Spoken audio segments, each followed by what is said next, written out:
Pronto. Hoje temos connosco o Limite Studio, que é liderado pelo Tomé, pelo Ricardo e pelo Ivo, os três que estão aí em cima e que vocês podem ver. Eles são um estúdio de arquitetura com presença em Braga e em Lisboa, que se apresentam como irreverentes, criativos e rigorosos. Estas características levam-nos sempre à procura de uma forma surpreendente de resolver os problemas que encontram, quer seja de ordem espacial ou ordem construtiva. Primam sempre pela valorização do método da narrativa de projeto, que vai desde o início até ao fim. Contemplando a massa crítica do estúdio e a rede de parcerias multidisciplinares, desenvolvem projetos que tocam em diferentes grandezas, desde a escala de território até ao desenho do detalhe, bem como gestão de obra, consultoria, intervenções artísticas, design, investigação e desenvolvimento. A ideia ocupa um lugar de destaque, os projetos partem de intenções fortes, discutidos e esculpidos em forma de ideias capazes de orientar todo o processo criativo. Procuram eficiência, durabilidade, elegância e beleza que garantem sempre através de um trabalho desenvolvido de forma bastante profissional. Obrigada aos três e agora convosco. Obrigado.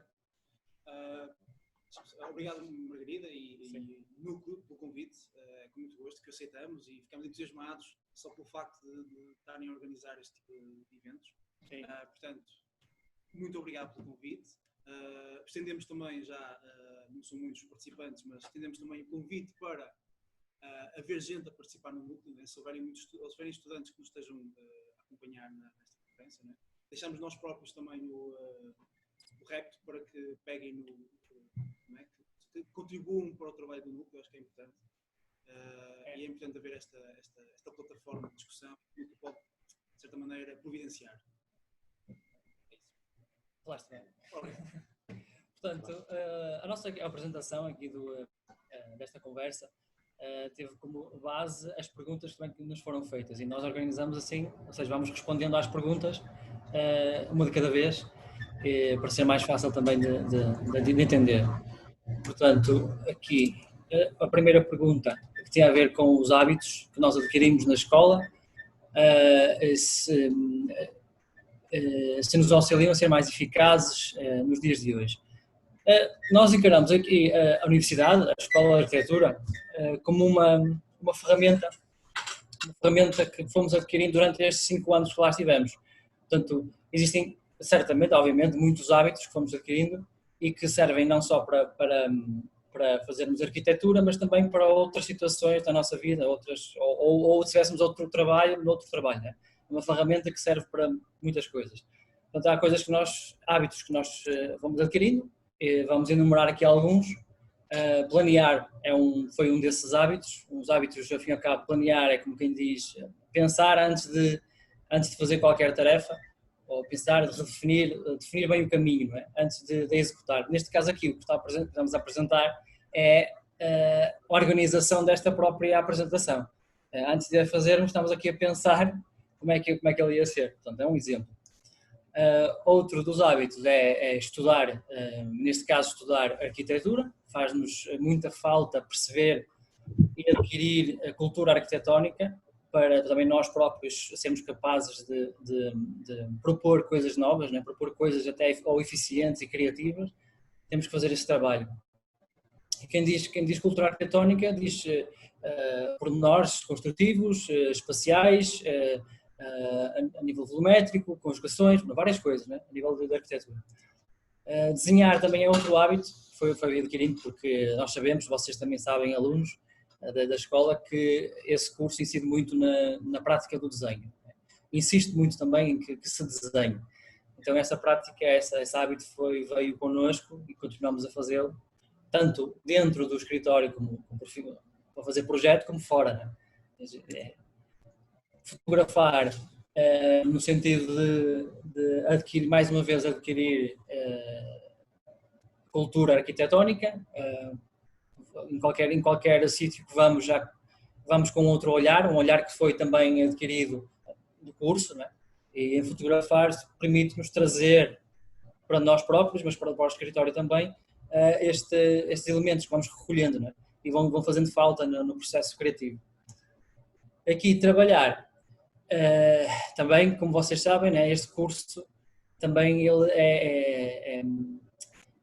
a forma dele ser lecionado tem muito a ver com um trabalho exaustivo, né? Nós E esse trabalho também foi aprendido e foi um hábito adquirido. E nós, agora, a resiliência que nós temos ao trabalho é outra, né? Pensando no início, desde que entramos no curso até agora, ainda nos dias de hoje, né? Então, nós encaramos isso como um hábito também, que adquirimos, né, ao longo do curso. Né? A segunda pergunta, como foi o processo de decisão em fazer um gabinete ou escritório conjunto? Bom, como vocês já sabem, nós fomos colegas de curso, de ano, estávamos todos no mesmo ano. Logo à partida, não é, foi afinidades pessoais, não é? Obviamente nós ao longo do curso fomos desenvolvendo alguma afinidade entre nós e isso ajudou para que, de certa forma, começássemos a organizar coisas em conjunto. Este é um dos exemplos que nós estávamos um bocado a falar com a Margarida, que era a Aplica, que era uma publicação que nós fizemos alguns em 2012, talvez, 2013, por aí. Éramos nós os três, mais dois colegas nossos, a Mónica e o João Maia, e o Miguel Pinto, exatamente, três colegas nossos. E, portanto, foi basicamente aqui o pressuposto era uma publicação com uma periodicidade incerta, que partia de uma imagem e que depois nós escrevíamos alguns artigos e algumas reflexões sobre coisas que essa imagem de certa forma catalisava e convidávamos sempre alguém para escrever, alguém com mais estrutura, não é, com mais, se calhar, presença para participar. Isto permitiu também organizar, no caso desta publicação, permitiu-nos organizar uma série de eventos, não é, desde exposições, conferências e apresentações, não é? Isso, pronto, de certa maneira foi estendendo os laços entre nós e também deu perspectivas sobre maneiras de trabalhar, cada um encarava o trabalho. Não é? E depois, obviamente, paralelamente a isto, estamos desenvolvendo outros trabalhos em conjunto. Neste caso, por exemplo, este foi um concurso que eu e o Tomé fizemos para San Sebastián, o Envuelto. Este concurso aqui, a Malha Urbana, foi um concurso que eu e o Ricardo desenvolvemos para Guimarães. Acho que era Performance Architecture, se não sou eu, ou Made in Guimarães, era um concurso de ideias para uma série de instalações, antes de botar o pé da cultura, penso, ou durante algo do género. Este aqui foi um concurso também que o Ricardo e o Tomé fizeram em conjunto para o Pladur, né, que ainda se continuam a ver. Este aqui também, a certa altura, já é representativo daquilo que é o nosso posicionamento. Né? Para além da escola, fomos fazendo coisas. Né? Todos estes trabalhos foram feitos ou seja, sincronizados, ou tipo, no mesmo tempo enquanto éramos estudantes, apesar de serem trabalhos fora do âmbito académico. Não é? Mas o primeiro passo foi um bocado, nós estávamos todos a trabalhar em escritórios diferentes. Eu estava a trabalhar em Lisboa, Ricardo Palanhoso e eu em Braga, e o primeiro passo foi basicamente despedirmos-nos dos trabalhos que nós tínhamos. Nós já tínhamos conversado sobre a possibilidade de abrir um escritório, surgiu um ou dois trabalhos mais ou menos na mesma altura, que a certa altura também foram assim um bocado o mote, não é? e a faísca inicial para começar isto. E então, o primeiro passo foi basicamente despedirmos dos trabalhos que tínhamos. Claro que depois a dificuldade inicial tem muito sobre encontrar o posicionamento, não é? Do que é que nós íamos fazer, de que maneira é que nós íamos encarar este desafio, não é? De ter um gabinete de arquitetura e tudo mais. Pronto. E o problema do nome é uma coisa sempre muito dramática. Bom, mas uma das coisas, umas constatações, não é? É que nós percebemos também que o processo de arquitetura, na verdade, o arquiteto tem uma fração de importância no processo, mas não é o único. E esta importância muitas vezes até é esmagada por outras. Então, a certa altura, nós, uma espécie de uma constatação óbvia é que identificamos em três vetores, não é? Que é o arquiteto e aquilo que são as expectativas e a maneira de pensar as coisas da parte do arquiteto, da equipa de arquitetura, o cliente e as suas ideias, o seu contexto e, de certa maneira, as suas características, não é? E o contexto. E este contexto pode ser desde a ordem do espaço, não é? Da ordem do sítio, até contextos sociais, económicos, né, que o cliente também, de certa forma, condiciona. Portanto, na verdade, o processo de arquitetura é muito este jogo de cedências entre estes três atuadores, né? Pelo menos assim, estes três atuadores principais. Obviamente que estes atuadores incluem também outros com a mesma importância. Então, é um bocado, da mesma maneira que há o triângulo de Vitrúvio, não é? Que tem muito mais a ver com a questão construtiva e de beleza e de utilidade. Este aqui é uma espécie de triângulo de projeto, não é? Com as diferentes forças que estão em discussão. Este triângulo, a certa altura, não é? Esta ideia de que o processo de arquitetura é uma espécie de malabarismo entre estas forças que estão muitas vezes até a jogar contra si, levamos um bocadinho a esta ideia de diagrama, não é? Este diagrama de Voronoi, que o princípio, assim, pelo menos geométrico da coisa, existem pontos de atuação e depois existem limites que são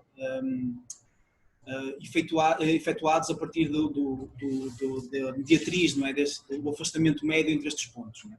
E muitas vezes o que nos parece que é muito o que acontece na parte do processo de arquitetura, não é? Que é lidar com estes intervenientes todos. E que muitas vezes os intervenientes de contexto, não é? E de intervenientes do cliente, não é? Ramifica-se em muitos outros, não é? Desde câmaras, técnicos de legislação, ou seja, há uma série de forças que de certa maneira contribuem para o resultado final e não apenas só a arquitetura. Então, esta ideia de limite vem um bocado daí também. Se calhar podes passar, então esta ideia de limite vem daí, não é? E porque também o limite é uma coisa muito arquitetónica, não é? A certa altura podemos, ignorando mesmo esta questão mais filosófica e processual, não é? Da ideia de limite, a concretização da arquitetura está em grande parte na definição de limites. E então, ou seja, esta ideia começou a ressoar em nós e a certa altura começamos a incluí-la basicamente, não é? Ou seja, a ideia de limite começou a estar presente. E o mote do nome, o mote do posicionamento é um bocado este jogo, este equilíbrio entre as diferentes forças, entre os diferentes limites e essa própria ideia de trabalhar também nesta dicotomia do limite. Não é? Mas pronto, como em tudo, não é? Também na arquitetura, grande parte dessas narrativas que a gente estabelece, não é? Também são verdade ao contrário, também tal como o nosso logo, não é? Também é algo que funciona. Depois, paralelamente a isto, nós também temos desenvolvido outras práticas. Não é? Neste caso, Tomé, tens vindo a desenvolver o teu trabalho pessoal em instalações artísticas. Sentes que isso influencia a forma como projetas? As perguntas pessoais. Talvez sinta, mas se acontecer, será de uma forma mais inconsciente. O que eu sinto é que acontece mais ao contrário, né? Que a profissão de arquiteto e o trabalho com o Limite Studio com arquitetura influencia o meu trabalho pessoal, que de facto que se baseia neste trabalho artístico, de instalações artísticas, maioritariamente em espaço público, mas não só, também em espaços fechados, em galerias ou assim. E que são trabalhos que estão no limite, precisamente, entre a arte e a arquitetura, que eu gosto muito, precisamente por causa disso, desse limite. Por um lado, são projetos que são mais livres, de alguma maneira, requerem um raciocínio um pouco mais filosófico, de questionamento e etc. E por outro lado, a nível arquitetónico, porque tem uma grande relação com a arquitetura, a nível volumétrico, espacial, das relações entre as pessoas e o espaço, das materialidades, por aí fora. Isso agrada muito, esta combinação entre as duas partes. Falando um bocadinho destes dois projetos que trago aqui só para exemplificar, isto foi um projeto que foi um projeto a concurso, selecionado para a Noite Branca, que é uma festa que fazem em Braga todos os anos. Basicamente são centenas, ou já não me recordo o número de caixas de fruta empilhadas, que criam este paralelepípedo retangular, que depois é recortado e as pessoas poderiam entrar lá dentro e, enfim, saltar, sentar, baixar, tinham que se baixar em um certo momento. Enfim, era uma espécie de playground. Depois este projeto foi vencedor do concurso Viartes, que é um concurso que o Catarino, o shopping no Porto, promove anualmente para fazer uma instalação na fachada do edifício. É composto desta forma. mas acho que aquilo que mais salienta neste projeto, mas também no outro, porque parece o que também eu gosto muito nos projetos que eu faço, não só nestes dois, mas em todos os outros, não só nas instalações artísticas em espaço público, mas também as mais pequenas, de uma escala mais pequena, em galeria, etc. Acho que algo que é transversal a todos é o facto de ter um componente interativo e, de certa forma, social. E pronto, enquanto que no primeiro que mostrei, pronto, é interativo, na medida em que as pessoas de facto entram no lugar, na peça, não é? Neste, pronto, isto é fábrica de sonhos e existiam no final destes tubos, nestas bocas dos tubos, havia uma sinalética que promovia as pessoas, que pedia às pessoas para sussurrar um desejo, um sonho, e depois a fábrica iria realizar esse sonho. Portanto, é nessa medida que ele é interativo. Pronto. Devido a pronto, aos meus projetos artísticos, convidaram-me em 2018, convidaram-me o Maxi, que é um museu de arte contemporânea em Roma, em parceria com o MoMA, em Nova Iorque, convidaram-me para participar num concurso com mais 4 participantes, a nível internacional. E eu, na altura, pronto, não só porque me agrada muito estes projetos pessoais, mas também me agrada aos meus colegas, este tipo de concursos, de forma geral, e concursos de instalações. Pelo mesmo motivo que me agrada a mim, parece-me que apesar da relação muito forte com a arquitetura, conseguimos explorar outras coisas que no dia-a-dia da arquitetura não trabalhamos. E então acabei por estender o convite ao Limite Studio, então acabámos por concorrer para este concurso em conjunto. Pronto, foi um concurso para uma instalação temporária no espaço exterior do Maxi, em Roma. Não ganhamos o concurso, não construímos, mas tivemos a oportunidade de ir a Roma, foi uma experiência muito interessante. Fomos a Roma apresentar o projeto em conjunto com os outros 4 concorrentes, e também estivemos presentes na exposição conjunta. Esteve durante o verão, neste verão de 2018 esteve a decorrer a exposição. Pronto, isto são imagens da exposição. E pronto, esta é uma imagem do dia da apresentação, nós estávamos ali ao fundo, que basicamente até era muito semelhante aos dias das apresentações na escola de arquitetura, né? Da apresentação e depois os professores a verem os nossos trabalhos. Pronto, e depois deste concurso continuámos, isto é só um exemplo de mais um concurso que fizemos, porque continuámos a fazer não só concursos de arquitetura, mas também concursos, lá está, deste tipo de instalações entre arquitetura e arte e arquitetura, que nos agrada muito. Desculpa. Ricardo, tens vindo a desenvolver a prática do desenho, a tua formação e profissão influencia o que escolhes para desenhar? Sim, a resposta é sim, não é? A formação é essencial para o que eu tenho escolhido para desenhar hoje em dia. De facto, eu já antes de entrar no curso de arquitetura tinha este gosto especial por desenhar, só que com o curso, com a formação e com a prática, não é, que nos dão no curso de arquitetura, este olhar, e é claro que o desenho foi ficando cada vez melhor, não é? E o olhar também mais definido. Ou seja, ultimamente desenho mais, por exemplo, desenho mais espaços, não é? Espaços e edifícios e arquitetura. Depois há outra questão também que é importante para mim, que foi o desenho de linha, que eu descobri mais no curso. E esse desenho de linha é um pouco o que eu tenho, um tipo de desenho que eu tenho feito mais ultimamente, quer seja para desenho de figura, ou trabalhos mais específicos, não é? Este, por exemplo, é o desenho de uma figura, de uma estátua religiosa. Foi um desenho que foi feito para um festival de música, para a comunicação desse festival, e aqui usei a linha. Depois, outro tipo, o desenho de espaço, por exemplo, em que é um desenho já mais introspectivo, posso dizer assim, em que, ao fim e ao cabo, estou a olhar para o espaço e a desenhá-lo sem nenhum ensaio prévio, só a caneta e o espaço e a folha de papel, e eu chamo-lhe este tipo de desenho um desenho mais de meditação, não é? Por isso mesmo, porque demora muito tempo e requer muita atenção e portanto, mais uma vez, o desenho de linha aqui. Esta prática, tanto dentro do escritório, né, da profissão, como fora, o facto de desenhar continuamente também permite que se seja mais ágil quando se vai fazer projeto. Por exemplo, quando estamos a ver ideias no papel, é muito mais ágil se tivermos essa prática, esse hábito de desenhar e conseguimos ver imediatamente, mudar, rodar as imagens que estamos a ver, é por causa disso.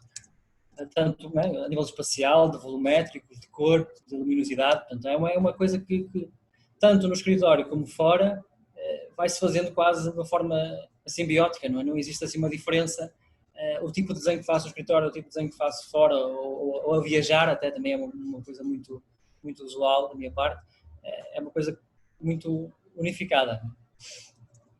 Este desenho, por exemplo, também é um dos desenhos que estou a fazer mais ultimamente, a testar, que é um desenho mais analítico, também de linha, não é? E analítico porque é um desenho já depois do projeto estar fechado, o projeto que temos aqui no escritório, fazer um desenho sobre a ideia principal de cada projeto e depois ver o que é que resulta dali, quais foram as intenções iniciais, o que é que resultou e o que é que poderia ser melhorado, ou até tanto para este como para outros, né, outros projetos.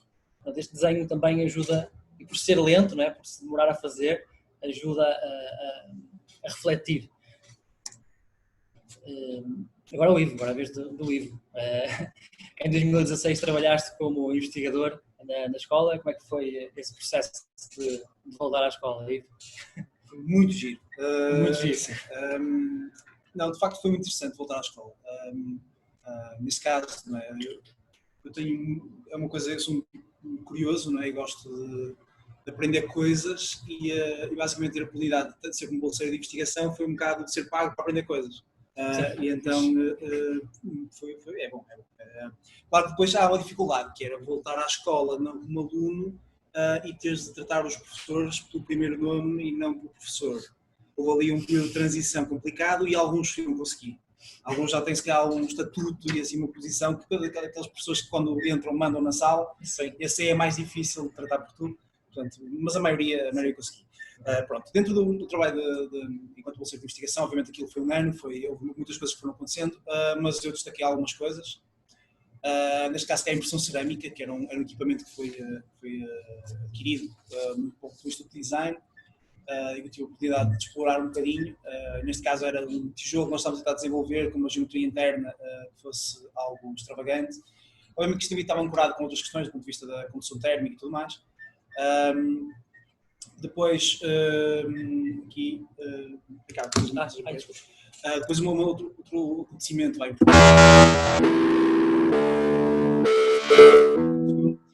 durante o período da Bolsa foi um workshop de estruturas recíprocas, em que basicamente está envolvida aqui uma parte de computação, não é? Que nós tivemos justamente com o Dário Parigi de domesticar, que pronto, aqui eram centenas de tramos, todos eles com dimensões diferentes, todos eles com furos e ângulos de furação diferentes, para no final ter uma espécie de dupla cúpula, não é? Ou duas semisferas, não é? Que se intersetavam. Isso foi feito até de uma forma assim arcaica, não é? Porque eram tramos de pinho tratado, que eram cortados.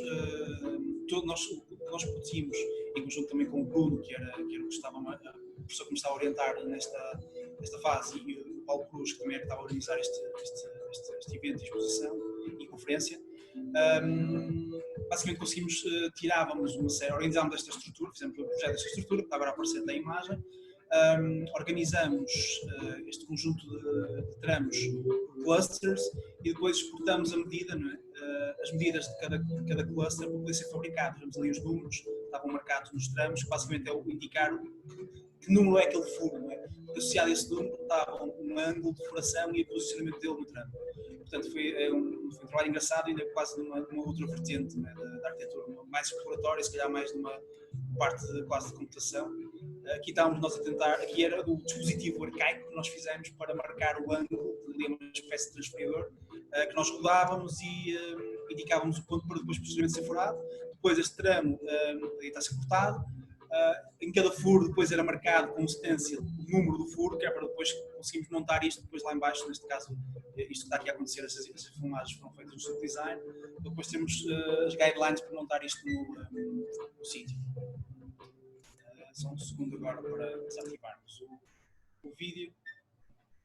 Pronto, o resultado final foi isto, né? Na praça, alguns onde conheceram, na praça do Instituto de Design. E também foi o mote da recepção de uma conferência que estava a ser organizada. Portanto, foi um bocado este o pretexto. Eu, se não estou em erro, eu acho que eu já não estava na universidade, mas eu acho que isto foi retirado e depois foi montado, se não estou em erro, na Universidade de Minho, já para o pé da escola. Não é? Sim, foi. Pronto. E também houve esta componente, né, da impressão 3D, tanto na parte de impressão cerâmica como na parte também de impressão de polímero. E isto foi um dos elementos que, de facto, trouxemos para o escritório. Né? Então, a oportunidade de adquirir uma impressora 3D, então foi quase uma skill, não é? Desenvolvida durante a bolsa e que trouxemos para o escritório para acrescentar valor. Este é um dos exemplos que nós fazemos, mas este aqui já é mais de uma maquete quase de brinde para os clientes, ou seja, não é propriamente uma maquete de estudo, obviamente também serve como tal, mas já o projeto estava desenvolvido, portanto já é quase de registro mais do que de desenvolvimento de ideia. No nosso escritório, me perguntas, não é? E, evidentemente, no vosso escritório, cada um de vocês tem uma função específica ou todo o trabalho é feito em conjunto? Bom, isto, como se calhar todos devem imaginar, quando se abre algum negócio, não é? Neste caso um projeto, um negócio de arquitetura, existe a função principal, ou a função principal do negócio, e depois existem outras tarefas paralelas que fazem com que este negócio funcione, não é? Nós podemos dizer que dividimos um pouco as tarefas paralelas, um bocado por todos, e depois a função principal, que é o projeto de arquitetura, dividimos um bocadinho de forma mais ou menos linear, não tanto, mas pronto. Aqui falando das tarefas paralelas, são elas como em tantos outros negócios, a contabilidade, a gestão interna, a comunicação e marketing, que também é muito importante nos dias de hoje, os recursos humanos e depois finalmente o projeto. Portanto, estas 4 primeiras nós dividimos as tarefas pelos 3 e depois cada um fica responsável, encarregue por tratar disso. O projeto já dividimos de uma forma mais informal, vamos dizer um bocadinho diferente, não é? Isto porque no projeto tem um processo mais longo. E neste caso, ele vai passando por todos, cada projeto que entra no escritório vai passando um pouco por todos, mas nós definimos primeiro à partida quem é que vai ser de nós o líder desse projeto, ou seja, quem vai ficar encarregue de o levar, de o fazer de início ao fim. É claro que depois existem outras tarefas, né, em todo o processo do projeto, como análise legal, visita ao terreno, reuniões com todos para fazer discussão das ideias, para definir uma estratégia e depois o desenvolvimento do projeto. Portanto, se calhar, agora nós aqui também escolhemos um projeto para explicar mais ou menos este processo, como é que nós dividimos estas tarefas.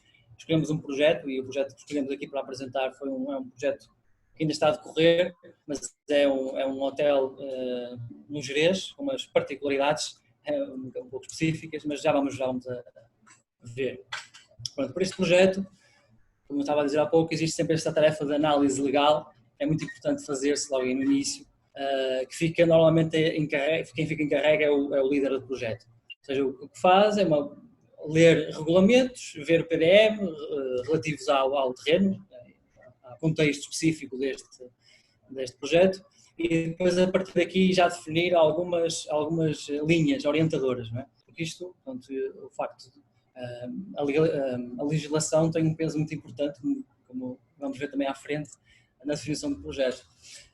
A visita ao terreno é feita por todos, a responsabilidade é de todos ir ao terreno e retirar de lá as ideias ou os inputs necessários que vão ser importantes para depois definir uma estratégia, quer seja registro fotográfico, desenhos, pronto, vamos todos para isto ser uma conversa mais produtiva. A seguir fazemos a tal reunião também juntos, onde debatemos as ideias e definimos então uma estratégia.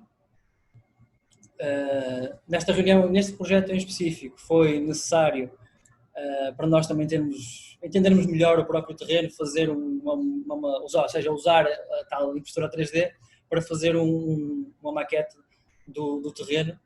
Como podem ver aqui em baixo, isto aqui representa uma casa que lá existe, de 2 pisos, e o terreno seria isto tudo que vai aqui à frente, todo o resto que está representado, portanto é aí que se ia encaixar o projeto. Portanto, e como o terreno tem assim um declive um pouco ou tanto acentuado, era importante perceber de que maneira é que nós podemos encaixar as coisas. Portanto, isto passando aqui à frente. Passei para trás. Ok. Isto às vezes demora um bocadinho.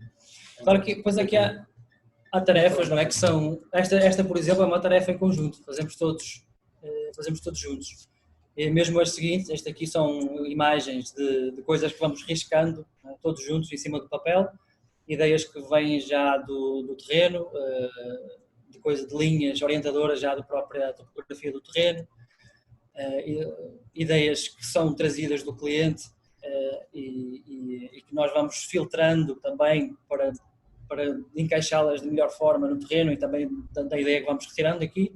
Isto tudo para depois chegar, ao fim e ao cabo, a uma estratégia bem definida para depois o projeto quase, não vou dizer fazer-se sozinho, mas tendo a estratégia bem definida fica mais fácil.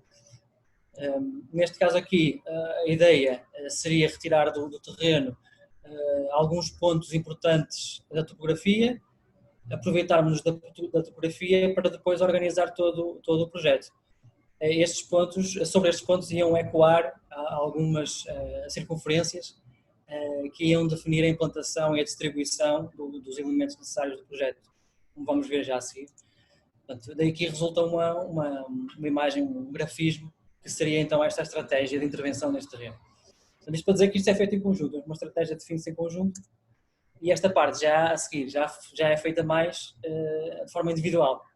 Ou seja, o líder do projeto, já pegando nesta ideia, vai organizando, vai colocando em desenho mais rigoroso sobre o espaço as ideias que fomos retirando anteriormente. Isto são desenhos que são feitos tanto para apresentar ao cliente como para depois para licenciamento, para entregar nas câmaras municipais. Neste caso específico houve a necessidade de fazer também imagens 3D esquemáticas ainda, não é? Tanto para o cliente perceber a distribuição dos volumes e a distribuição do programa no terreno, mas também foram feitas para os próprios técnicos da Câmara, né, perceberem este projeto. Não é uma coisa muito simples de explicar só com desenhos bidimensionais, mas por isso mesmo é que foi necessário fazer este tipo de trabalho. Portanto, nesta parte da realização dos 3D também costuma ser tarefa do líder do projeto, contudo, às vezes, né, todos sabemos que para cumprir prazos e para darmos saída ao trabalho é preciso entrarmos todos, né? Especialmente neste projeto tem assim, uma escala um bocadinho maior do que os outros todos aqui. Portanto, pergunta 7. Como se refletem as referências de outros arquitetos nos nossos trabalhos? Bom, nós aqui dividimos um bocado, temos um bocadinho a refletir sobre isto, não é? Acabamos por dividir as referências. É um assunto importante, portanto, incontornável e faz parte, e há assim uma espécie de preconceito relativamente a isto, mas de facto as referências são uma ferramenta essencial. Nós aqui, em termos de fazer um bocadinho a reflexão, dividimos aquilo que são referências ativas e passivas, não é? Com referências ativas, e pegando também um bocadinho no contexto que o Ricardo está a apresentar, este projeto do Progerês, o cliente tinha um requisito bastante particular, que foi, ele queria que a implantação do projeto fosse identificável através de vista aérea, ou seja, quase que no Google Maps as pessoas conseguissem identificar onde é que estava o hotel. Obviamente que ele também teve sugestões de traçado, não é? E nós tivemos de interpretar isso, não é? E sugerir outras opções. Então, esta procura destas, neste caso, referências, não é? de uma instalação artística e de simples gotas de água, não é? Foi uma procura ativa, não é? Nós tínhamos tentado resolver aqui uma maneira também de ilustrar este conceito ao cliente. Outro tipo de referências, também aquelas que, neste caso, é um projeto do Dário Mateus e do ARX, e do lado direito do projeto nosso, nós estávamos à procura de soluções técnicas para resolver uma coisa que nós queríamos fazer. Nós queríamos fazer aquela cobertura também inclinada, lisa, Então procuramos, não é, soluções construtivas para desenvolver este nosso pormenor construtivo, e neste caso foi até, analisando pormenores construtivos destes projetos, foi até para rejeitar algumas das opções que lá tinham. Portanto, mas ainda assim foram referências ativas, porque nós tivemos de facto, fomos buscá-las, fomos estudá-las e utilizamos ou não aquilo que queríamos. Neste caso também nós temos, é um problema recorrente na arquitetura, pelo menos privada e doméstica, que é os estudos de queda das águas pluviais, que tendem a estragar os alçados. E nós aqui estávamos a procurar soluções alternativas para apresentarmos aos clientes, porque eles em obra não quiseram embutir nas paredes os estudos de queda. E então tivemos aqui a procura de soluções alternativas. Este é um projeto no Brandão Costa, e aquela foi a proposta que nós fizemos aos clientes, e eles, neste caso o nosso cliente era um construtor, ele fez questão de ignorar e meteu lá os tubos de queda. E portanto o alçado que tinha um pendor horizontal tem agora um pendor de Cruz Cristo, basicamente. E depois também outras, neste caso o projeto à direita, não é? Que era um projeto, o programa era sui generis, no sentido em que eram 2 moradias para 2 famílias distintas, mas que iam morar em conjunto, era uma moradia T4 e uma moradia T2, e tínhamos de articulá-los numa moradia só, não é? Então foi um bocado aqui, neste caso do PROD, que até a professora na escola, e tivemos a maneira como é que programas diferentes se articulavam numa espécie de núcleo, não é? E foi ativa na medida em que nós fomos procurá-la, não é? E ver como é que estavam resolvidas. Depois também há referências ativas que são dadas pelos clientes, que muitas vezes nós não gostamos, mas a verdade é que elas dão sempre pistas extremamente valiosas sobre aquilo que é as intenções do cliente, os gostos, e muitas vezes eles dão-nos referências, até sem muito saber muito bem porquê, não é? E também parte do nosso trabalho é um bocado quase desconstruir aquilo e usar as pistas, não é? É quase que, ao invés de nos dar um programa por escrito, não é? Ou uma espécie de uma lista de intenções, dão-nos uma imagem e nós temos que fazer o trabalho de desconstruir aquilo em pistas, não é? Depois também há outro tipo de referências ativas. Neste caso foi uma foto registada por nós, por causa do material que nós estávamos a propor para esta moradia. Então foi um bocado uma foto para documentar aquilo, para mostrar ao cliente, é assim que fica, passem lá, aquele sítio fica mais ou menos ali. Também essas referências mais mundanas, né, do dia a dia, que nós vamos tirando e vamos registando. E depois nós também separamos aquilo que são as referências passivas, e que se calhar são aquelas que influenciam mais até o processo criativo, né? São aquelas referências que vêm do estudo, da análise, de ver coisas, de estudar coisas, de ver maneiras de determinada pessoa resolver determinado projeto. E muitas vezes, por exemplo, neste caso, não é, foi a posteriori que nós percebemos que haviam relações muito imediatas sobre neste caso, o pavilhão de Barcelona, de Nice, e aqueles elementos, trabalhar dos elementos verticais e horizontais do projeto que nós temos aqui à direita. Neste caso aqui, a escala é diferente, o programa é diferente, mas ainda assim nós em conversa, depois quando estávamos a discutir o projeto, dizemos, aquilo parece a igreja de Cisa. Provavelmente influenciou na medida quando se estava a desenvolver o projeto, é capaz de ter influenciado de uma maneira distorcida e até orgânica, não é? A parte criativa, mas não foi mais ajusante que nós percebemos que aquilo havia familiaridades, não é? E este aqui também é um caso desse género, não é? Nós aqui até foi para, lembrando, este alçado chegou a ter elementos mais horizontais, e nós chegamos aqui, a certa altura parece a Vila Savoie, fomos ver, nós não optamos pela questão horizontal, mas ainda assim a referência do caixilho, se calhar o contraste do caixilho e tal, ainda se manteve lá. E coisas também triviais como esta, né? Nós estávamos a ter um projeto, porque nós também, o Botão de Arquitetura não é só de moradias, nem de hotéis, nem coisas, também há assim projetos mais banais, de certa maneira. Neste caso nós temos de fazer 3 painéis publicitários, ou seja, porque é preciso licenciar, eles não podem ser construídos assim ao calhas, e então nós precisamos licenciar a construção de 3 painéis publicitários, e curiosamente na altura estava a dar o filme, não é? Este filme. Pronto, então isto também é uma daquelas referências passivas que, de certa maneira, talvez tenha informado alguma coisa, talvez não, é indiferente, mas faz parte da nossa cultura imagética, não é? Então, de certa maneira, também vai chegando até nós de uma maneira orgânica e muitas vezes de uma maneira até conhecida, não é? Que se calhar aquilo que nós achávamos que nos lembrávamos daqueles espaços ou dos intervenientes nos espaços, afinal são outras pessoas. E então, e acho que são essas mais valiosas, aquelas referências que advêm de um estudo, não a propósito de um projeto, vem de um estudo consistente, cíclico e sempre constante, mas de certa maneira dão-nos ferramentas para encarar o processo criativo.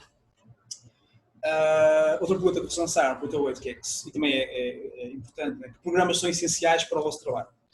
Bem, eu se calhar aqui até tentaria acelerar um bocadinho a apresentação, senão não queríamos falar um bocadinho no final de alguns projetos e ainda dar espaço para perguntas, portanto vou tentar acelerar um bocadinho.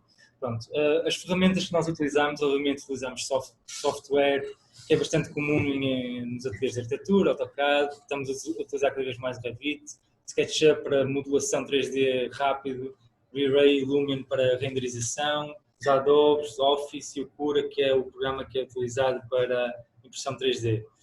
Mas até mais interessante ou mais peculiar do que o software são as aplicações, e acho que é importante referir, para quem estiver a assistir também, as aplicações que nós utilizamos no dia-a-dia e que nos dão bastante jeito e que são fundamentais no nosso trabalho, que é no Google a agenda, né, obviamente, enfim, o Toggle, por exemplo, que é para medição de tempo, o Buffer, que é para gestão de redes sociais, o Trello para organização de trabalho e por aí fora. Pronto, depois existem ainda outros tipos de ferramentas. Pronto, isto é mais ou menos um workflow, um esquema da relação dos programas e software que utilizamos em cada fase, só pronto, para se ficar com uma ideia de como é que as coisas também, tanto estamos a utilizar um programa no início, no estudo prévio, como no final já estamos a utilizar na execução, já estamos a utilizar novamente o AutoCAD, né? Quando utilizamos no início, já o tínhamos esquecido a meio para utilizar mais o Revit, por exemplo, e de repente já estamos a utilizar novamente. Mas sim, basicamente no estudo prévio temos a fase de pesquisa, de encontro do projeto, né? De trabalho de encontrar a ideia de projeto, e, enfim, formas, espaço, etc. Então maquetes, AutoCAD para puxar linhas, SketchUp para 3D rápidos, desenho à mão levantada, obviamente, fotografia, isto na análise, na visita ao terreno, depois na segunda fase do projeto base, pronto, vou passar. Isto são alguns exemplos pronto, das ferramentas que utilizamos durante o processo. Eu se calhar ia passar isto, ia rapidamente falar aqui só do workflow e depois ia passar aquela parte à frente. Pronto, depois nesta segunda parte temos o projeto já começa a ganhar mais definição. Depois no terceiro é a parte de pôr as coisas na câmara para licenciar, a execução, voltamos ao AutoCAD onde mantemos o Revit, Lumen para detalhes também em render, mapa de quantidades que é algo muito importante, que é, para quem não sabe, uma lista das quantidades que vão ser utilizadas para a obra e para orçamentar a obra também, e depois em gestão da obra, desenho à mão levantada e fotografia. Pronto, eu vou passar esta parte, que eram alguns exemplos só apenas de imagens de software que utilizamos, mais ou menos, em cada uma das fases, mas vou passar um bocadinho para acelerar, para tentarmos chegar também rapidamente aos projetos. Pronto, a pergunta 9.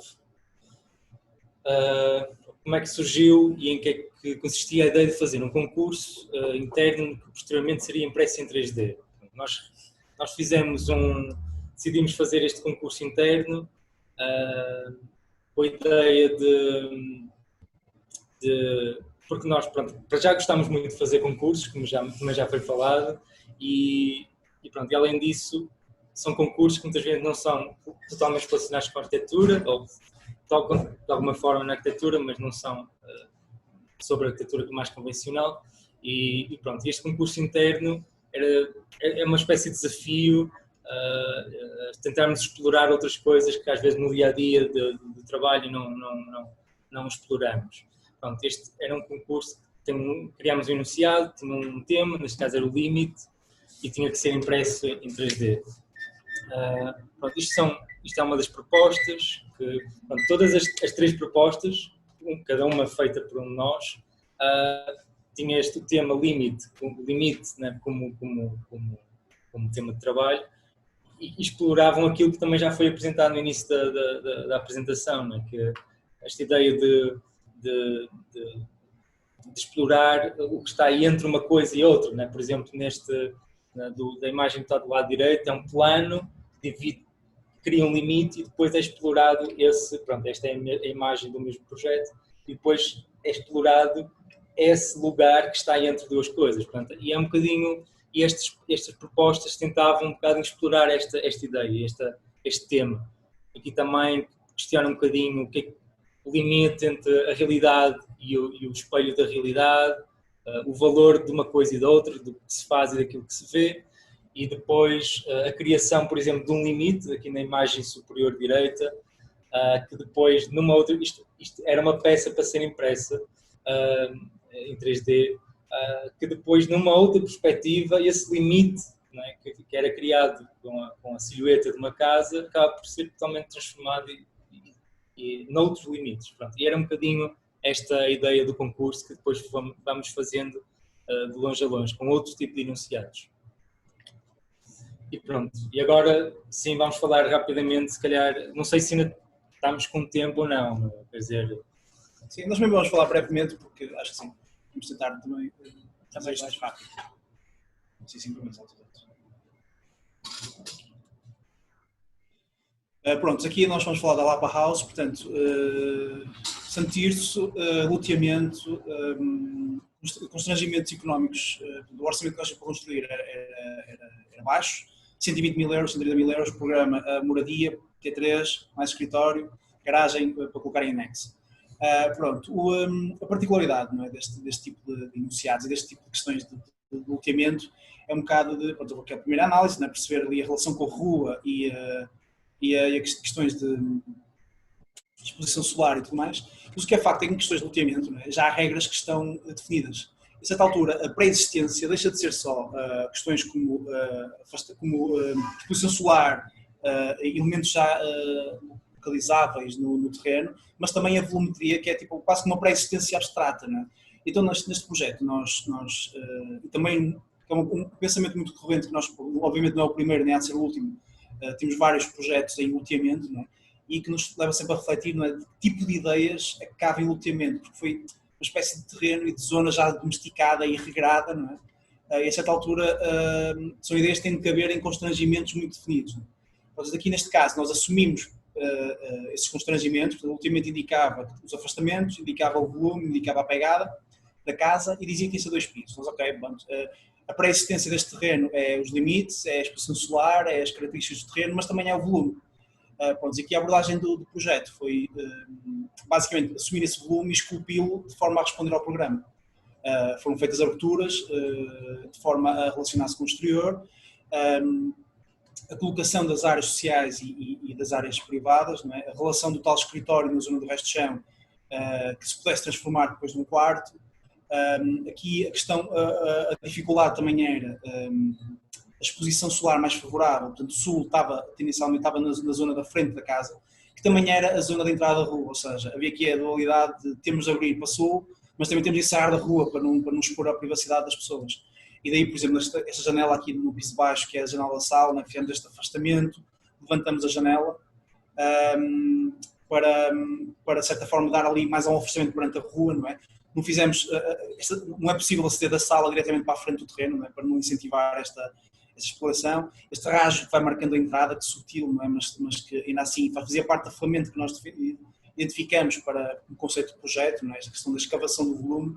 Aí aqui temos aqui o exemplo, não é? Da janela, não é? Que levantamos, fizemos ali um espaço de pé direito e meio, que depois também resulta no piso de cima, não é? Está definido logo as janelas dos quartos. E depois ali ainda não está só com tela, mas aquilo vai ser uma cultura ajardinada, aquela parte que vemos ali em frente. De outra maneira vai trazer um bocadinho, não é, do terreno cá para cima, para a zona dos quartos. Depois também aqui este elemento da viga, não é? Aqui a particularidade, não é? Aquela escora foi a última a sair, que eu acho que os construtores tinham receio que uma vez tirada aquela escora a casa ia tombar para a frente. Mas pronto, é uma viga de 1 metro, não é? Que assustou na altura o construtor. E então a ideia era um bocado esta, era tipo abrir a sul, mas fechado para a rua, sendo que sul e a rua eram no mesmo sítio. Isto também nos leva a outro projeto. Não é? Pronto, este projeto situa-se, também é de uma casa unifamiliar, habitação unifamiliar, na Trofa. Pronto, é um terreno retangular, mas que aquilo que tem de mais especial e que também definiu a ideia do projeto são os edifícios da envolvente. Aqui não se vê os laterais, mas existe este prédio lá ao fundo, com X andares, e depois ainda existem mais estas duas moradias de pelo menos 2 pisos nas laterais. Isto é a fachada do edifício, voltado para a rua. Pronto, e isto lá está, é o terreno original. Depois teria que cumprir os afastamentos obrigatórios segundo o regulamento, que resulta um retângulo um pouco mais pequeno. Definimos a área necessária para caber todo o programa necessário, portanto, enfim, espaço comum e espaço privado, quartos, sala, cozinha, casas de banho, etc. E o resultante seria o espaço exterior da moradia. Dividiu-se a casa em 2 espaços, o espaço comum, sala e cozinha, e espaço privado de quartos. E o que acontece, e aqui está, e foi esta a ideia essencial do projeto, né?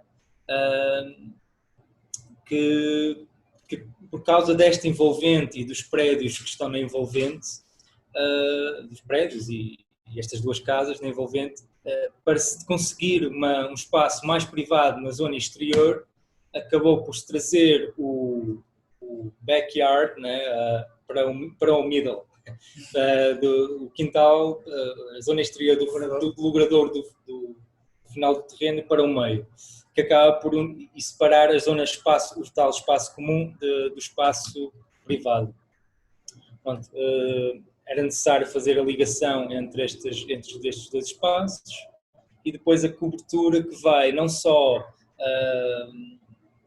ir buscar um bocado também as coberturas mais tradicionais de Portugal, norte de Portugal e desta zona especificamente, as coberturas inclinadas, 2 ou 4 lagos, mas também o facto de levantarmos a cobertura, este espaço exterior, né, este espaço exterior da casa também vai acabar por ser mais protegido, lá está, pelos tais dos prédios envolventes.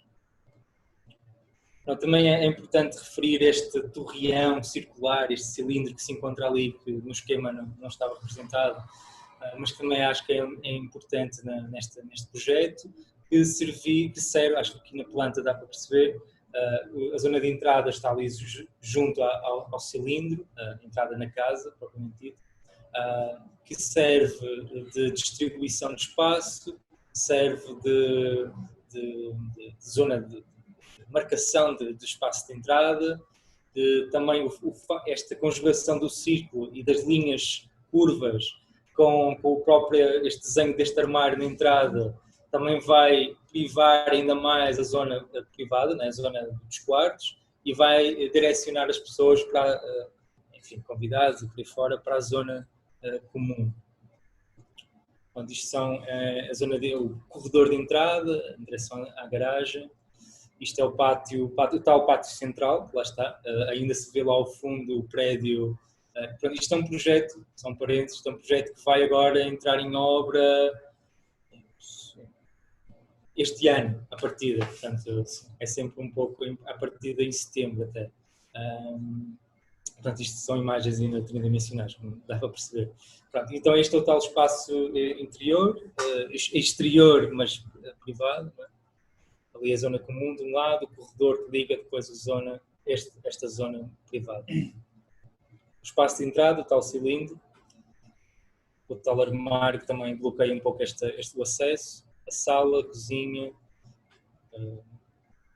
aberta, portanto, havendo esta ligação entre as duas, e sempre com este pano de vidro a fazer esta tal ligação entre as duas grandes áreas.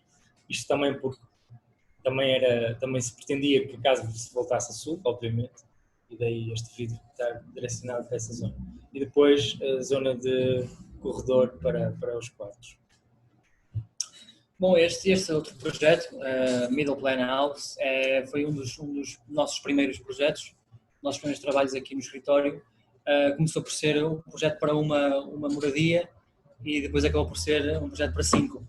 Portanto, isto foi um projeto feito para um construtor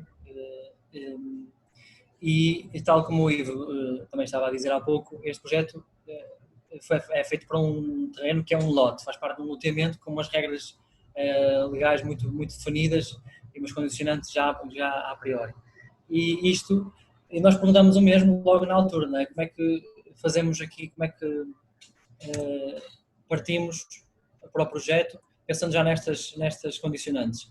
Contudo, já havia um desejo do construtor de fazer essa alteração, ou seja, este loteamento pré-definia que cada casa teria que ter uma cave e 2 pisos, sendo que o terreno, o lote, encontrava-se a 1,70 m, sensivelmente, abaixo da cota de acesso. Ou seja, teríamos que fazer, segundo o loteamento, um acesso para automóvel, com uma rampa, para aceder à parte de baixo da cave e depois a casa funcionaria da parte de cima. Só que em conversas, isto depois definiu-se, ou pensou-se na possibilidade de alterarmos isto e fazermos uma alteração então a este loteamento para que pudéssemos ter mais proveito, ou as casas pudessem mais proveito do espaço exterior. Daí, o que nós quisemos fazer foi retirar um piso ao loteamento, sendo que seria o piso da cave. Ficámos com uma moradia com 2 pisos. Trouxemos a cota de acesso ao terreno para junto da moradia, sendo que é a cota onde se acede via automóvel, via pedonal. Essa cota também define o acesso principal da moradia. Daí chamarmos middle plan house, porque é a partir daí que começa tudo. A partir dessa cota, ou descemos para a zona social, que está mais próxima da zona exterior e mais privada da moradia, ou então subimos para a zona dos quartos. Portanto, dessa forma, fica assim distribuído. Portanto, o resultante é uma coisa deste género, em que temos o acesso pela parte de baixo aqui da imagem. Uma das ideias principais também era criar alguma horizontalidade para que, em termos de desenho de fachadas, para que conseguíssemos de alguma forma fazer uma ligação entre o que seria a garagem, a parte da garagem, o volume da garagem e o volume da habitação, fosse algo contínuo a toda a volta da casa, daí termos esta leitura um pouco mais horizontal e desta maneira também aproveitar depois o terreno, sendo que a casa ficava mais baixa do nível do acesso da estrada. Portanto, isto aqui é um desenho que, ao fim e ao cabo, fala sobre a intenção, sobre a ideia principal deste projeto, em que temos aqui no acesso à estrada, conseguimos ter uma relação também visual até a parte de baixo, e depois existe também uma entrada de luz, que também nós achamos importante que esta moradia tivesse, que vai desta zona de entrada e que também distribui luz tanto para a zona de entrada como para a zona dos quartos.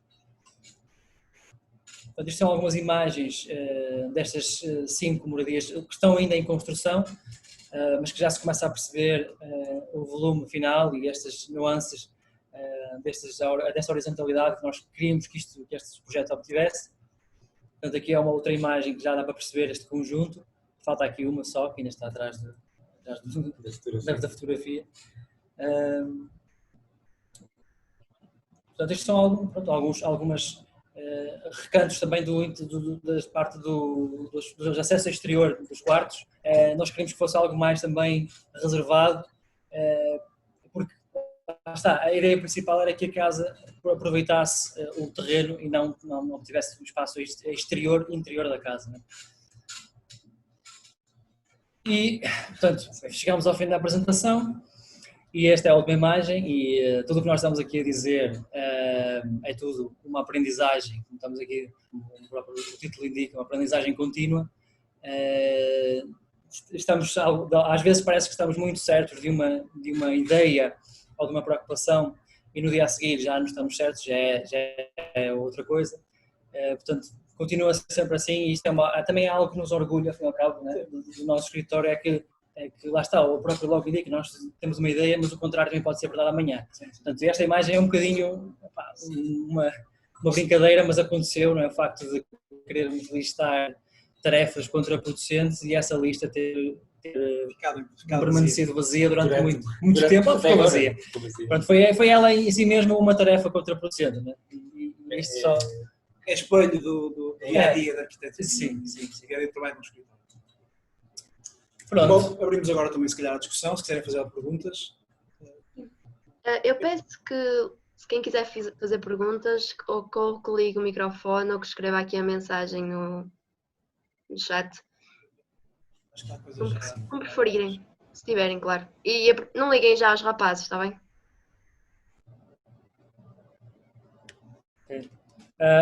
Sim. Sim, estejam à vontade. Muito bem. Não? Ninguém?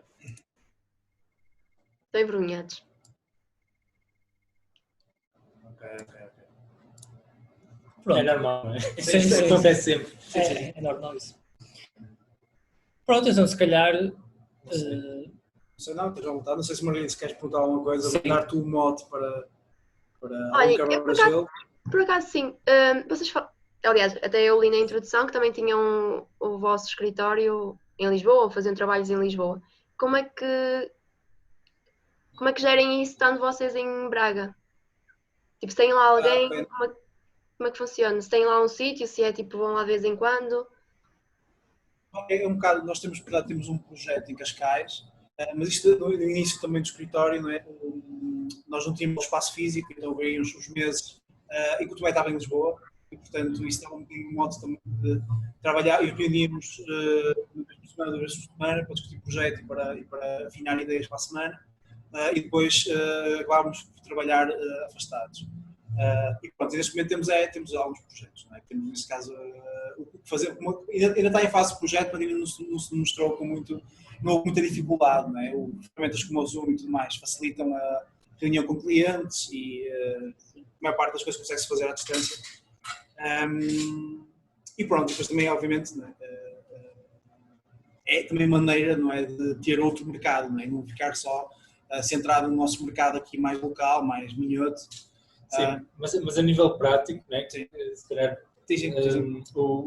para já, nós inicialmente eu estava em Lisboa e daí também estarmos presentes em Braga, em Lisboa.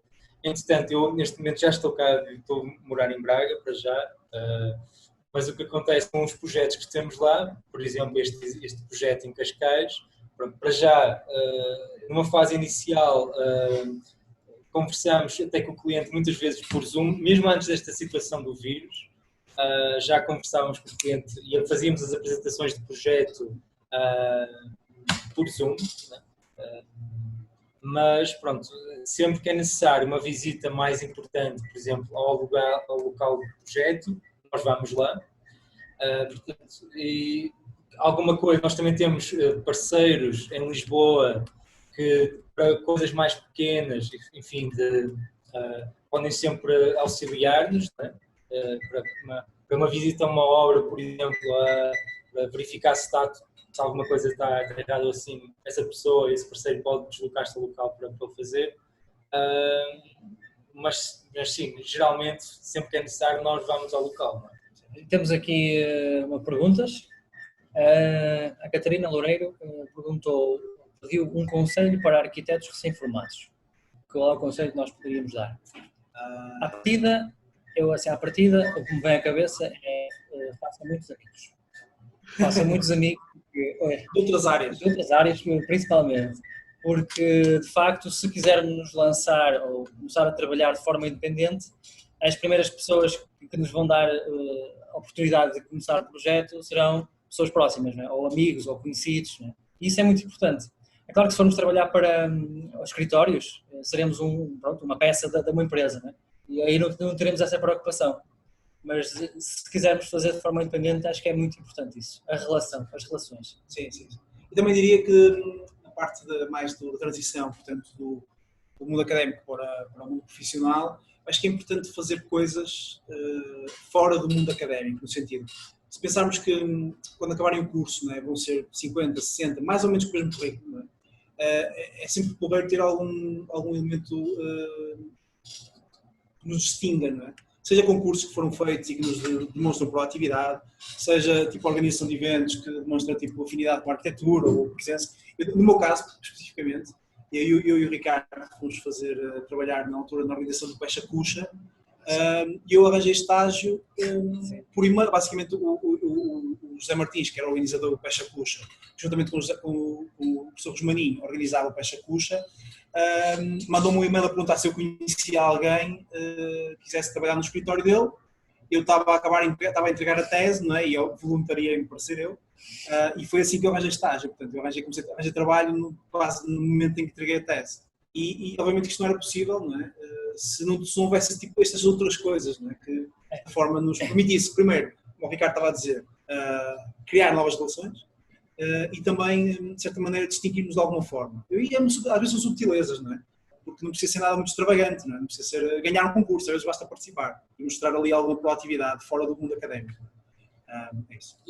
Pronto, e só para rematar, mas sobretudo, obviamente, não desistir, né? Claro que é aqueles chavões, né? Mas eu digo não só como para criar empresa, né? Mas também para arranjar trabalho noutros ateliês. Quando nós saímos da universidade, foi em 2014, 13, fim de 13, pronto, início de 14, terminamos a universidade. Estava a crise assim estava a crise a bombar e falo por mim, pelo menos foi muito difícil arranjar trabalho, enfim, trabalho precário, como já todos sabem. Um exemplo que eu dou, e acho que é importante, e daí esta coisa de não desistir. Eu lembro, na altura, eu estava à procura de trabalho no Porto e eu tinha um mapa dos escritórios do Porto, de alguns que eu fui encontrando, e eu fui a eu fui a bater à porta de 100 e tal escritórios no Porto. Bastante. Já não me lembro ao certo o número, mas eram mais de 100 à vontade. Bater à porta, além dos milhares de e-mails que enviei. Portanto, claro que é muito cansativo e frustrante, mas pronto, é lutar por isso, não é? E tenacidade é uma característica importante de cultivar, senão passamos dificuldades. Sim. Sim, aqui outra pergunta. Sim. Diana Portelinha pergunta se disse que não viu o início da apresentação e se é possível ter acesso à apresentação. Margarida, depois eu penso que sim, não é? Esta apresentação está a ser gravada. Sim, depois eu ponho ou nas redes sociais ou no YouTube do Núcleo. Ok, e nós partilhamos também isso. Claro, sim. Há aqui mais perguntas, não é? Fazer concurso pode ser uma boa prática de forma a ter reconhecimento. Daí advém projetos ou apenas reconhecimentos ou off para poder comprovar trabalho para os clientes. Ou será melhor começar, pelo que parece ser o vosso caso, por empreiteiros? Ou seja, no fundo a questão é, para jovens arquitetos, se queremos começar, começamos por onde? Pelo que vos for apresentado. Se vocês tiverem uma encomenda, façam uma encomenda, não façam concurso. Eu acho que, claro que nós fazemos a par, mas nós fazemos concursos quando temos a oportunidade de fazer concurso, porque o concurso fica caro para nós fazer. Basicamente a nossa estrutura tem de parar, não é? Ou alguns de nós têm de parar para fazer o concurso. E obviamente que as contas continuam a aparecer, a despesa do escritório continua a fazer, os nossos ordenados precisam ser pagos, e obviamente fica caro para nós participar em concursos. E a probabilidade de conseguirmos ganhar alguma coisa é sempre reduzida, não é? O mais provável em concurso é sempre perder. Daí que, se houver encomenda direta, é 100% ataquem na encomenda. Se não houver encomenda, inventem vossas encomenda. E nesse caso, uma das maneiras de inventar encomenda é fazer concursos. Ainda dentro dos concursos é preciso ser esperto, isto é, perceber que concursos é que realmente valem a pena, quais é aqueles que não valem, conhecer quem é o júri, quantas pessoas é que vão participar no concurso. São milhares de pessoas, é muito difícil ganhar, mas se forem de 20 pessoas, talvez já há alguma chance. Portanto, também é importante saber isso. E às vezes, além dos concursos, além da encomenda, claro que eu acho que é a primeira coisa a agarrar, é também às vezes inventar outro tipo de trabalho, não é? Sim, autoproposto. Coisas assim do género. Falar diretamente com uma empresa e falar com a empresa, apresentar, desenvolvi este projeto, este produto, o que quer que seja, fazer negócio. Não é? Mas tomar essa iniciativa. Pelo menos o não está sempre salvaguardado e as pessoas têm sempre cordialidade para nos receber. Ou, neste caso, para receber as pessoas. Portanto, é sempre mais fácil do que uma pessoa pensa. Neste caso também aqui a pergunta também fala da questão dos empreiteiros. Bom, mais ou menos, né? Eu acho que a maior parte da nossa encomenda tem sido clientes particulares, privados, um ou outro investidor. O empreiteiro aqui não foi uma estratégia para começar, foi porque apareceu. Sim. Apareceu alguém que queria um projeto de arquitetura para começar a construir. Nós aproveitamos. Fim acaba isso.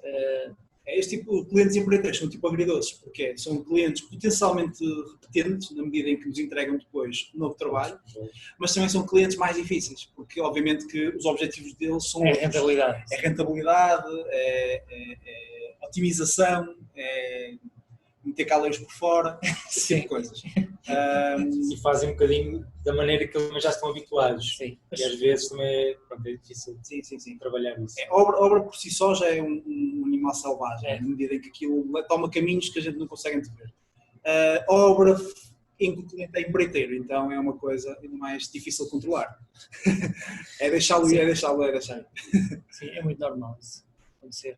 Outra pergunta, não é? Outra pergunta tem a ver, olá, desde já os parabéns pela apresentação, muito obrigado, o Hélio Peixoto, e o contributo pela arquitetura. Eu sou também de Braga e gostaria de saber se tem algum conselho que possam dar de forma como deverei procurar um local, tanto para estagiar, depois para trabalhar, isto é, se poder dar uma luz de como está a prática da arquitetura aqui na cidade. Na cidade de Braga especificamente, existem alguns ateliês, de facto, aqui em Braga. Alguns maiores, outros, se calhar a maioria são mais pequenos, não é? Sim. Assim, ultimamente, como toda a gente sabe, a área da arquitetura e construção tinha estado em alta, não é? E rapidamente é fácil encontrar um local onde começar, ou fazer um estágio, por exemplo, e começar a trabalhar. Dada a situação atual desta pandemia, já fica um bocadinho, já não sei dizer, de facto eu já não sei dizer, porque nós estamos a falar há pouco, não é? Aqui, inicialmente, nesta área da construção, se há uma quebra devido a esta pandemia, ela vai começar no início da linha, não é? Como já temos visto. E o início da linha na área da construção somos nós, somos os arquitetos. Porque os construtores, na maioria deles, e que nós temos conhecimento, eles não têm de momento sofrido nada, porque eles já tinham encomenda para 1-2 anos, não é? Vamos dizer mais ou menos assim. Então, dentro deste ano, pelo menos este ano, não há quebras nos construtores. Agora, nos arquitetos, tem-se notado um bocadinho isso. Por isso, já não sei dizer como é que está na arquitetura aqui em Braga, pelo menos. Sim, mas assim, de forma geral, claro que, pronto, como nós fizemos também, né? E que já referimos agora mesmo, né? Que é, enfim, ter contactos, né? Ter muitos amigos, né? Não só para arranjar trabalho direto, né? A encomenda própria, mas também para arranjar trabalho, né? Noutras empresas. Obviamente fazer portfólio, enviar muitos e-mails, bater às portas, e-mails pessoais, né? E não genéricos. Sim. Ou como nos anos aconteceu, nós recebemos um e-mail cujo tipo, bom dia não sei quem, e esse não sei quem não éramos nós, era um outro escritório, não é? Portanto, ter esses pequenos cuidados que dão pistas sobre o que é que as outras pessoas estão a fazer. Claro. Mas sim, bater à porta é sempre mais eficiente. E eu até tenho uma sugestão também, assim, pode ser extravagante, não é? Mas, sim, isso é que interessa. Que é proponham parcerias. Eu lembro que nós tínhamos acabado o curso, estávamos a trabalhar e fomos falar com o André Fontes e fizemos um concurso com eles. Ou seja, não fomos pedir trabalho, fomos basicamente, nós queremos participar neste concurso, precisamos de alguém inscrito na ordem, querem fazer connosco e a maior parte das vezes as pessoas vão aceitar. Tendo margem em termos de staff para conseguir aceder a isso, vão fazer. E obviamente aí é um quebra-gelo, não é? E lá está, aí é depois é mais um movimento diferenciador, não é? Mais à frente no currículo. E é isso, eu acho que há maneiras criativas de pedir trabalho ou de arranjar trabalho. Claro que, obviamente, a ordem e a obrigatoriedade do estágio põe, de certa forma, os jovens arquitetos quase a negociar uma posição de fraqueza, não é? Porque eu quero um estágio preciso mesmo. Mas, por exemplo, imagina que vocês têm alguma obra, até vocês querem fazer uma obra qualquer, têm um projeto, têm um potencial cliente, não é? Usem isso como chamariz para o escritório, não é? Façam isso quase de uma espécie de parceria, não é? Tem aqui um cliente, quero estagiar com vocês, vamos fazer, eu quero participar, quero fazer esta obra, mas não posso fazer, porque não estou inscrito na ordem. Vamos fazer em conjunto e depois fico o resto do ano a trabalhar, ou seja, quase que é isso, pensar um bocadinho de maneiras não convencionais Enfim, ao cabo, na verdade, os ateliês, não é? Eles querem ver sempre uma mais-valia em contratar alguém ou em ter alguém a trabalhar com eles. Não é? E criar ou dar a ideia dessa mais-valia é muito importante. Não é? Portanto, este seria um exemplo. Nós estamos a falar de outros ateliês, mas nós também somos um ateliê que recebe estagiários e até agora recebemos um estagiário. Que é isso, nós estamos a falar dos outros, nós também somos, sim. Já fizemos parte daqueles que andavam à procura e agora somos o outro lado. Não é? Nós até agora recebemos um estagiário, nós, pronto, infelizmente gostaríamos de receber mais gente, mas a estrutura ainda é pequena e ainda nos vamos mantendo assim, não dá para abrir muito mais para já. Mas sim, gostaríamos também muito de... Nós temos aquele problema, não é? Que nós queremos pagar às pessoas. Exato, sempre e os outros ateliês não. E como nós queremos pagar às pessoas, nós temos de, basicamente, quando contratamos alguém, algum estagiário, temos de ter o ano pago para ele, não é? Para saber que vai receber, que o dinheiro está garantido. Não é? E, obviamente, um ateliê jovem, estabilidade, eu acho que é a parte mais difícil do ateliê jovem é a estabilidade. E pronto, eu acho que também é um bocado isso. Não é? O conselho na parte relativamente aos estágios é não negociem numa posição de fraqueza, não é? Tentem arranjar uma estratégia para trazerem alguma coisa em cima da mesa que possa ser uma mais-valia. Tentem não ceder à questão do trabalhar de borda. Nós não cedemos, tentamos no máximo na altura que estamos a procurar não ceder, porque mesmo para os escritórios como nós, que ainda têm alguma... que têm cuidado com isto, não é? Que não querem ser de trabalhar de borda, obviamente. Parte da dificuldade, parte do problema, não é? Da área da arquitetura estar tão desvalorizada em termos sociais, advém muito desta questão, não é? Porque há gente a trabalhar de bordo, eu posso baixar os preços. Baixo os preços, as pessoas já pensam que é uma coisa mais banal, e então é tipo uma espécie de ciclo vicioso em que o trabalho da arquitetura já é um empecilho a certa altura, já nem é uma mais-valia, é só tipo uma coisa burocrática que é preciso fazer. Portanto, na medida do possível, se tiverem essa resiliência para ouvirem uns nãos e continuarem a lutar por uma oportunidade que seja remunerada e que vos garanta que seja uma oportunidade justa, não é? O nosso conselho é procurarem essa oportunidade e não se derem. Obviamente que é difícil, não é? Porque há sempre esta coisa de não posso fazer arquitetura enquanto não estiver na ordem, mas é um bocado de silice, na verdade, porque não posso fazer arquitetura enquanto não tiveres clientes. Tendo clientes, tu consegues arranjar alguém para fazer contigo o projeto. Não é? Portanto, é um falso problema essa questão de não estou na ordem, portanto não posso fazer arquitetura. Não, podes, vais fazer, não é? Portanto, mais difícil do que estar na ordem é ter clientes. Portanto, eu acho que é isso. É olhar para isto de maneira diferente. É um bocado tipo... É isso. Acho que é isso. Vamos valorizar a arquitetura. É isso. Fica aqui acho que sim, acho que sim. Muito importante. É isso. Se mais ninguém tiver alguma coisa a dizer, eu agradeço aos três. Muito obrigado mesmo, porque nós tivemos muito tempo a falar e as coisas mudaram muito ao longo do percurso. Sim. E pronto, espero ver-vos em breve. Muito obrado mesmo. Obrigado. Estejam à vontade para terem contato connosco. Se quiserem, mesmo depois desta apresentação, né? Dúvidas sobre a apresentação e não só. Né? Sim, e mesmo essas perguntas que vocês agora nos fizeram, usando o pretexto da apresentação, podem fazê-las sem pretexto da apresentação. Não? Podem entrar em contato connosco, a maior parte das vezes vamos ser responsivos. Sem certeza. Esteja à vontade. Obrigado a todos. Obrigado. Maria, também. Mantenham coisa boa. Obrigado. Tchau.